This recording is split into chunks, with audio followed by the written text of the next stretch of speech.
In the meantime, evidence is mounting that Iraqis are growing weary of the presence of al-Qaeda and are beginning to turn against the terrorists. And key among the new coalition allies are some Sunnis who were formerly allied with al-Qaeda. Correspondent David McDougall has that story. Travel to the west of Ramadi and you're in the heart of traditional Sunni tribal lands.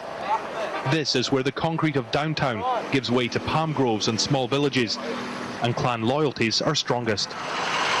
At an Iraqi police station, as the heat faded from the day, I met Sheikh Jassim, head of the al-Basota tribe. Until recently, he was one of the coalition's high-value targets, an al-Qaeda ally with dozens of militia fighters on his payroll.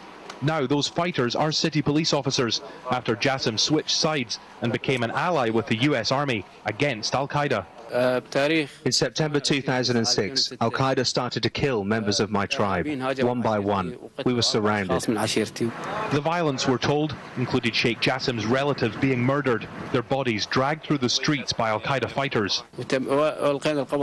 By November last year, my tribe was involved in heavy fighting once again with al-Qaeda, and this time with the assistance of US forces, we were able to win the battle. You can't underestimate the role the sheikhs played in this whole process. They went from actively cooperating with al-Qaeda to ordering the men of their tribe to join the police force and almost overnight transform the security situation in this area.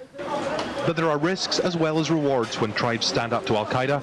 This week in Baghdad, 4 tribal leaders were killed in a bomb attack at their hotel.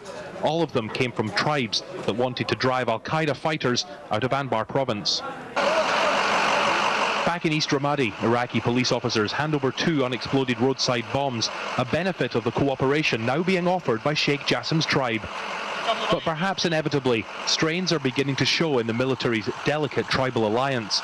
Blood feuds and clan infighting is common, and their partners in the US Army are watchful of where true allegiances lie. A lot of the loyalties initially remained with the sheikhs, and the frustration there was we of course want to set up a legitimate police force. And if the loyalty is to a sheikh and not to the chain of command, that provides problems.